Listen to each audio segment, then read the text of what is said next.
नमस्कार दोस्तों, एक बार फिर आप लोगों का study with GK Dilip online YouTube channel में स्वागत है। आज हम लोग डीएलएड सेकंड सेमेस्टर के सेकंड पेपर प्रारंभिक शिक्षा के नवीन प्रयास में सर्व शिक्षा अभियान के बारे में पढ़ेंगे। सर्व शिक्षा अभियान एक ऐसा कार्यक्रम था जो प्राथमिक शिक्षा के सार्वभौमिक लक्ष्य को निर्धारित समय में पूरा करने के लिए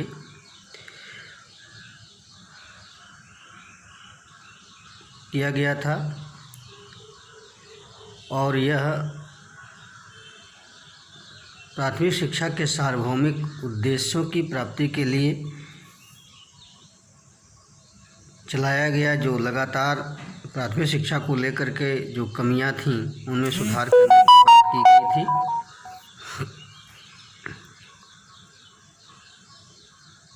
तो आइए देखते हैं कि प्राथमिक शिक्षा के इस सर्वव्यापक अभियान में सार्वभौमिक लक्ष्य को प्राप्त करने के लिए क्या क्या बातें की गई, इसका परिचय क्या है, इसके उद्देश्य क्या हैं और इसका कार्यक्षेत्र कहाँ कहाँ पर है और इसका वित्तीय व्यवस्था कैसी थी, या यूँ कहें कि वित्त के क्षेत्र में किसकी कितना योगदान दिया, और इसके बाद अंतिम में देखेंगे कि इसका क्या इम्पैक्ट हुआ भारतीय शिक्षा पर। तो सर्वप्रथम इसे हम देखते हैं कि सन 1998 में भारत के सभी राज्यों के शिक्षा मंत्रियों की एक बैठक होती है, जिसमें प्राथमिक शिक्षा को सुदृढ़ बनाने के लिए सन 2000 में एसएससी का गठन किया गया और इसमें कहा गया कि प्राथमिक शिक्षा कक्षा 1 से 8 तक का एक सार्वभौमिक लक्ष्य निर्धारित करके एक निर्धारित समय में सन 2001 से सन 2010 तक चलाया गया और इसमें उत्तर प्रदेश के 16 जिलों को लेकर के एक कार्यक्रम चलाया गया था और यह भारत सरकार द्वारा संचालित एक प्रोग्राम है जो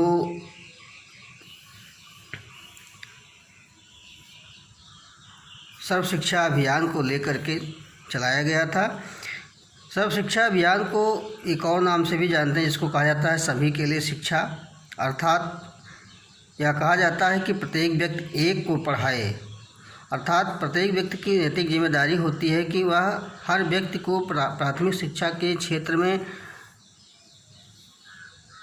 लाए, उन्हें शिक्षित करे और चाहे वह किसी भी समाज का हो, किसी भी वर्ग का हो, चाहे वह एससी का हो या एसटी का हो या अल्पसंख्यक वर्ग हो या पिछड़ा वर्ग हो या पहाड़ी क्षेत्र दूर दराज के इलाकों का व्यक्ति हो, तो उसको शिक्षित करने की बात की गई। और इसमें यह कहा गया कि प्रारंभ में यह योजना जो है 2010 तक 6 से 14 वर्ष तक के आयु वर्ग के बच्चों के लिए उपयोगी एवं सार्थक प्रारंभिक शिक्षा प्रदान करने के लिए शुरू किया गया था। बाद में इसे क्या कर दिया गया कि सन 2012 तक इसे बढ़ा दिया गया। बढ़ा क्यों दिया गया? क्योंकि 2010 तक जो उसका निर्धारित लक्ष्य था वह कहीं न कहीं पूरा नहीं हो पा रहा था। इस नाते 2 साल के लिए इसे और एक्सटेंशन दे दिया गया। इसके लिए जो भी एजेंसियां कार्य कर रही हैं, तो इस एजेंसियों में सबसे पहले जो केंद्र स्तर पे है वह भारत सरकार का जो मुखिया होता है वह प्रधानमंत्री है, और इसके साथ साथ मानव संसाधन विकास मंत्रालय, या उसको हम मंत्री कह सकते हैं, मानव संसाधन विकास मंत्री साथ में उसके कार्यकर्ता है, और राज्य स्तर पर राज्य मुख्यमंत्री और जिला राज्य मुख्यमंत्री और राज्य शिक्षा मंत्री, ये दोनों मिलकर के काम करते हैं केंद्र और राज्य स्तर पर। इसके साथ साथ जिला स्तर पर जिला शिक्षा परियोजना परिषद भी कार्य करती है। इस प्रकार हम देख रहे हैं कि सर्व शिक्षा अभियान को संचालित करने के लिए एक निर्धारित समय में लक्ष्य को पूरा करने की बात की गई है और यह उत्तर प्रदेश के 16 जिलों से शुरू किया गया। इसे सन 2001-2 में शुरू किया गया था, जो प्राथमिक शिक्षा में कक्षा 1 से 5 और कक्षा 6 से 8 तक के सार्वभौमिक लक्ष्य को निर्धारित करने की बात की गई थी। इस एसएसए को बाद में आरामसा और समसा के नाम से भी जाना जाता है, क्योंकि एसएसए को धीरे धीरे एक्सटेंशन मिलता गया और इनके कार्यों की विधि और प्रणाली कार्यवाही बढ़ती गई और इनका क्षेत्र भी बढ़ता गया।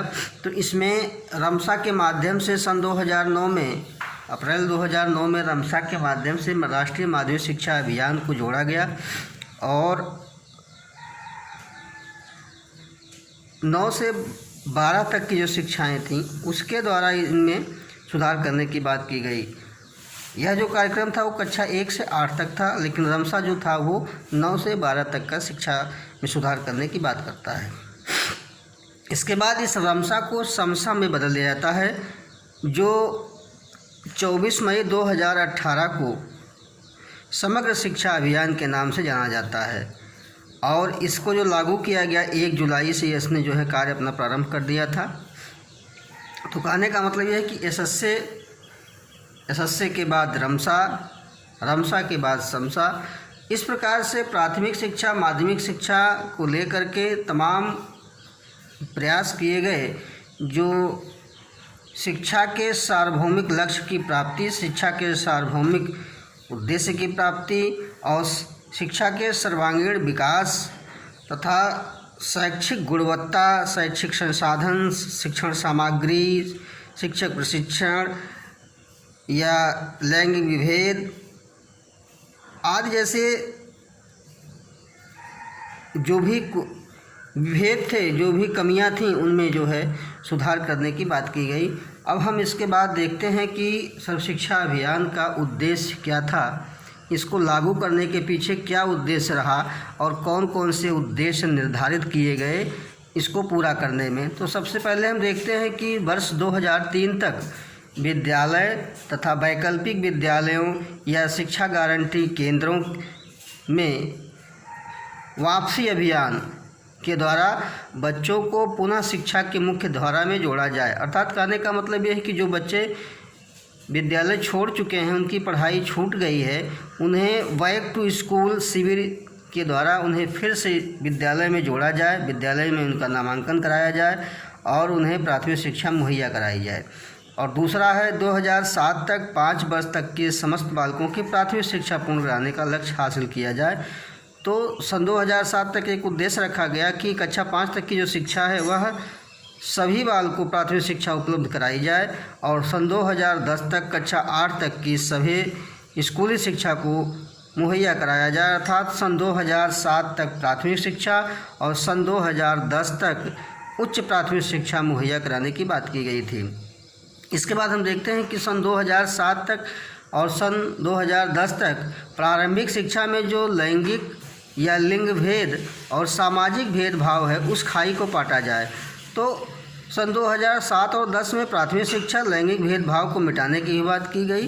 कहीं न कहीं यह जो है लैंगिक आधार पर बालक बालिकाओं में अंतर किया जाता था, चाहे वह रूढ़वादिता को लेकर के हो या अंधविश्वास को लेकर के हो या कहीं न कहीं गरीबी भी इसका एक कारण है, जो सामाजिक भेदभाव को जो है चाहे वह एससी वर्ग का हो एसटी वर्ग का हो उनमें देखने को मिल रहा था। तो इसका भी एक उद्देश्य बनाया गया कि सबके साथ समानता का व्यवहार अपना करके प्राथमिक शिक्षा सबको मुहैया कराया जाए। और इसके साथ साथ सबसे बड़ा लक्ष्य जो रखा गया हुआ था सार्वभौमिक ठहराव, सन 2010 तक इसको हासिल करना था। तो सार्वभौमिक ठहराव का तात्पर्य यह है कि जितने ही बच्चों का नामांकन हो वह विद्यालयों में रोके रहे जाएं, अर्थात उन्हें कहीं न कहीं से शिक्षा मिलती रहे, वह विद्यालय छोड़कर भागने न पाएं और चाहे जिस भी स्तर से उन्हें, चाहे किसी भी कार्यक्रम से आवासीय विद्यालय द्वारा या एमडीएम के द्वारा या किसी भी कार्यक्रम में ऑपरेशन ब्लैक बोर्ड के द्वारा जो भी उनमें लक्ष्य निर्धारित किए गए थे उनमें सार्वभौमिक ठहराव की बात की गई, ड्रेस बांटकर या स्कॉलरशिप दे करके कहीं न कहीं ठहराव की बात की गई ताकि बच्चे विद्यालय में रुके रहें। इसके बाद हम देखते हैं कि 6 से 14 वर्ष तक के आयु जो बच्चे थे उन्हें प्राथमिक शिक्षा की व्यवस्था कराने की बात की गई थी। और इसमें अगला जो देखने को मिल रहा है, बालिका शिक्षा को प्रोत्साहन और कंप्यूटर शिक्षा अर्थात डिजिटल दूरी को कम करने की बात की गई। तो बालिका शिक्षा को प्रोत्साहन हमने भी देखा कि लैंगिक विभेद के नाते बालिकाओं के शिक्षाएं जो है अधूरी रह जाती थीं।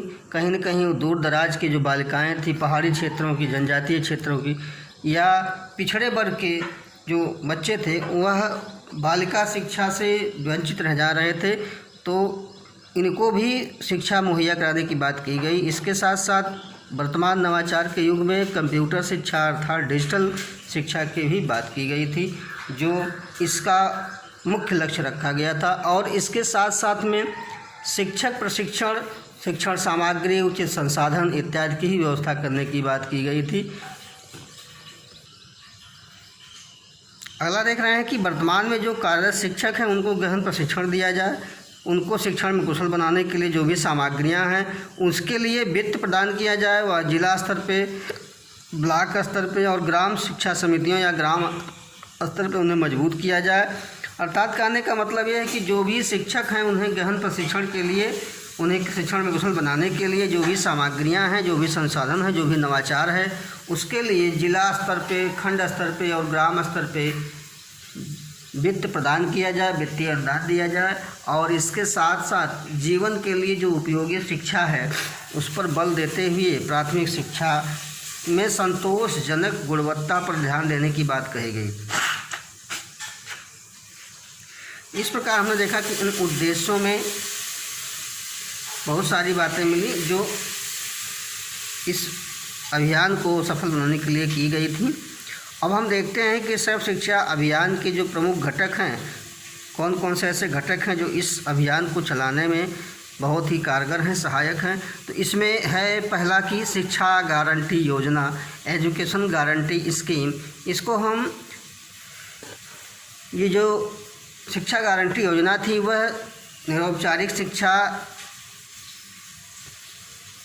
कही जा सकती थी। यह जो 1 अप्रैल 2001 से इसको बदल दिया गया शिक्षा गारंटी योजना और वैकल्पिक अनुभव शिक्षा के नाम से इसे जाना जाता है, जिसका शॉर्ट नेम है EGSAIE, education guarantee scheme and alternative and innovative education के रूप में इसका जो है बदल करके नाम सर्व शिक्षा अभियान से जोड़ दिया गया। और इसमें यह कहा गया कि किसी भी क्षेत्र में जहां पर न्यूनतम 10 बालक उपस्थित हो जाएं, वहां पर प्राथमिक विद्यालय प्रारंभ करने का प्रावधान किया गया।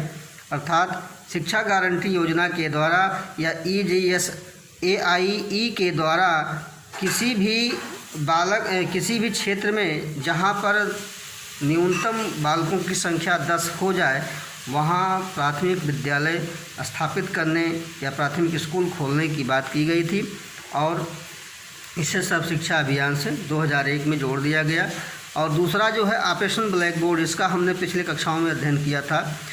जो भी ऑपरेशन ब्लैक बोर्ड के अंतर्गत जो भी सामग्रियां, जो भी संसाधन मुहैया कराए गए थे, उन सारे संसाधन सामग्रियों TLM का इस योजना को सन 2003 में इसका विशेष अंग बना दिया गया। अर्थात ऑपरेशन ब्लैक बोर्ड की जो भी बातें थीं वह सर्व शिक्षा अभियान में सन 2003 में मिला दिया गया।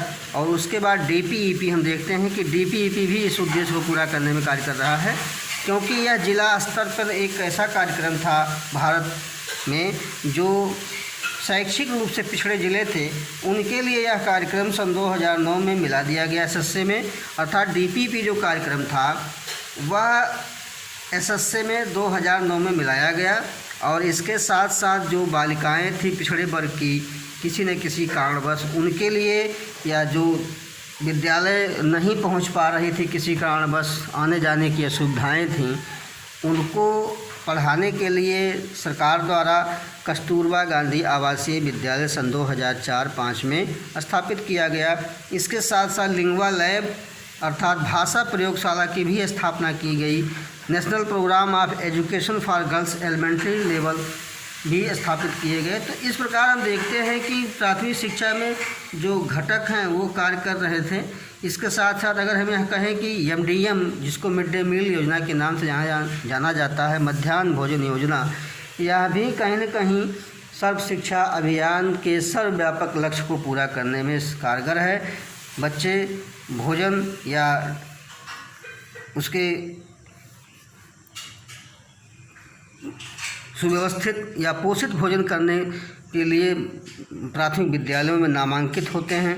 उनकी नामांकन संख्या, उनका ठहराव इस कार्यक्रम के माध्यम से अवश्य बढ़ा है और इसका हमें इनपुट देखने को मिल रहा है कि क्या चीज़ें जो सर्व शिक्षा अभियान के घटक के रूप में चलाई जा रही थी उनका प्रभाव देखने को मिलता है। अब इसके बाद हम देखते हैं कि जो ये उद्देश्य निर्धारित किए गए थे सर्व शिक्षा अभियान में, उन उद्देश्यों को लेकर के जो भी कार्यक्रम किए गए या जो भी कार्य किए गए, जो विभिन्न कार्य क्षेत्र थे, उनमें कौन कौन सी बातें शामिल हैं। तो हम देखते हैं कि जो विभिन्न कार्य क्षेत्र हैं उनमें हमको पहला तो मिलता है वैकल्पिक स्कूलों की व्यवस्था करने की बात की गई। वैकल्पिक स्कूल अर्थात जो भी बच्चे विद्यालय शिक्षा से वंचित रह गए हैं, प्राथमिक शिक्षा से, उनको वैकल्पिक शिक्षा की व्यवस्था या वैकल्पिक स्कूलों की बात की गई। अलग से उनके लिए विद्यालय स्थापित कराए जाएं और उनको शिक्षित किया जाए। और इसके बाद हम देखते हैं कि विशेष आवश्यकता वाले बालकों की शिक्षा व्यवस्था पूरा करना, अर्थात ऐसे बच्चे जो विशेष आवश्यकता वाले हैं उनको भी शिक्षा प्रदान की जाए, चाहे वह मानसिक रूप से कमज़ोर हों, विकलांग हों, बधिर हों या अंधे हों या किसी भी कारणवश वह अगर विशेष योग्यता वाले हैं तो उन्हें विशेष शिक्षकों द्वारा उन्हें प्रशिक्षित किया जाए, उन्हें शिक्षित किया जाए, उन्हें पढ़ाया जाए, लिखाया जाए और इस प्रकार उनके अधिगम में सुधार किया जाए। इसके लिए विशेष शिक्षक प्रशिक्षण की भी बात की गई, या यूँ कहें कि विशेष शिक्षक व्यवस्था या विशेष विद्यालय की व्यवस्था की बात की गई। लेकिन धीरे धीरे इस व्यवस्था को एक समावेशी शिक्षा में बदल दिया गया और सामान्य बालकों के साथ उन्हें शिक्षित किया जाने लगा। और इसके बाद हम देखते हैं कि प्राथमिक शिक्षा की गुणवत्ता में सुधार।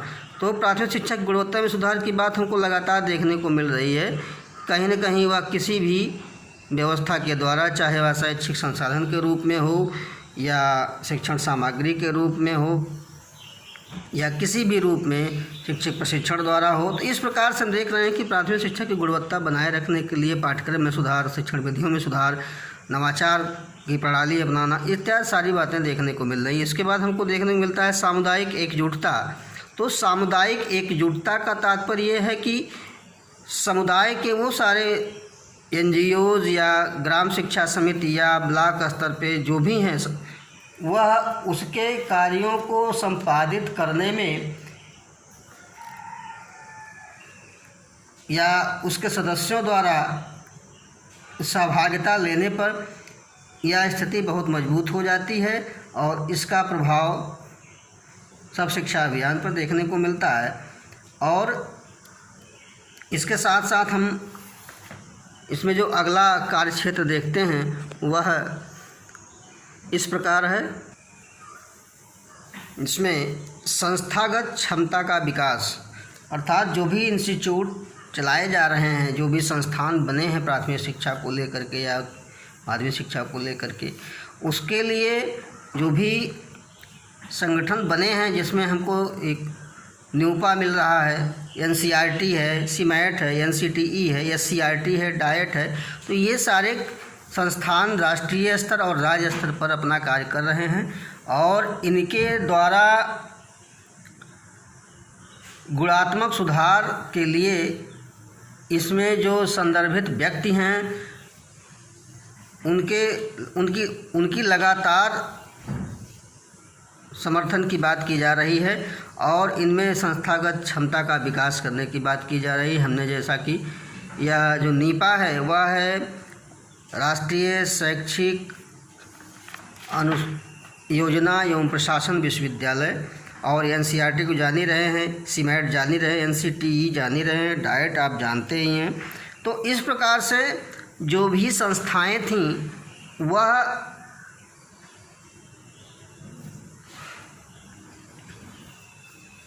भूमिका इनकी जो थी बहुत ही व्यवस्थित थी, इनमें सुधार करने के लिए ये संस्थाएं चल रही थीं। इसके बाद हम देखते हैं कि संस्थागत सुधार में जो भी शैक्षिक प्रशासन था और जो भी विद्यालय का उपलब्धि स्तर था या वित्तीय विकेंद्रीकरण था या सामुदायिकता थी, पर्यवेक्षण था, मूल्यांकन था, इनमें भी सुधार करने के लिए जो है कार्य किए जा रहे हैं।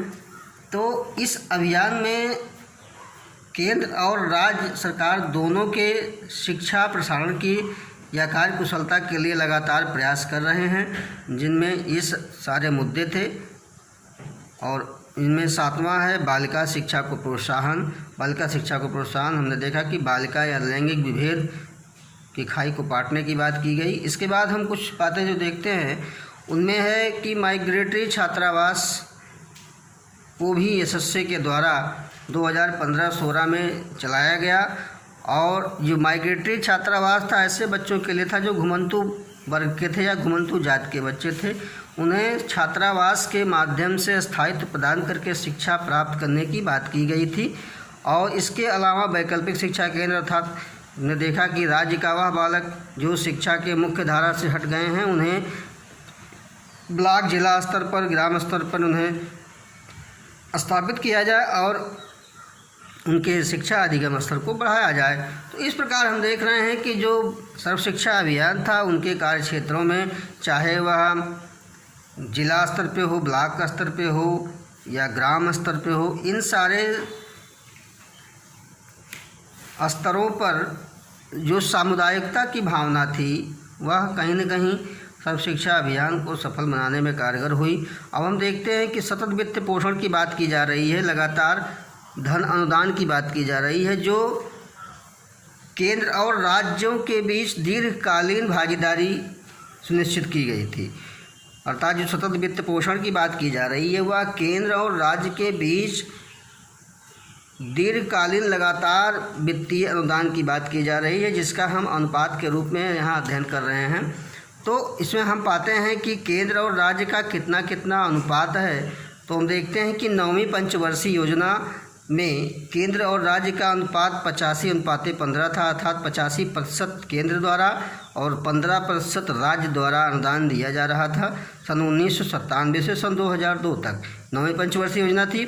इसके बाद 10वीं पंचवर्षीय योजना 2002 से 2007 तक, इसमें अनुदान की बात 75:25 रखा गया, अर्थात कुछ अनुदान राज्यों का या बढ़ाया गया, यानी राज्य का खर्चा बढ़ गया और केंद्र का कुछ घटा। तो इसका मतलब ये हुआ कि 75:25 कहीं न कहीं राज्य की जिम्मेदारी बढ़ा देता है। और इसके बाद जो 11वीं पंचवर्षीय योजना आती है सन 2007 से सन 2012 तक, इसमें अनुदान को और थोड़ा सा राज्यों की जिम्मेदारी बढ़ जाती है। इनमें देखने को मिल रहा है कि 35% और 65%, यानी अर्थात केंद्र 65 और राज्य 35।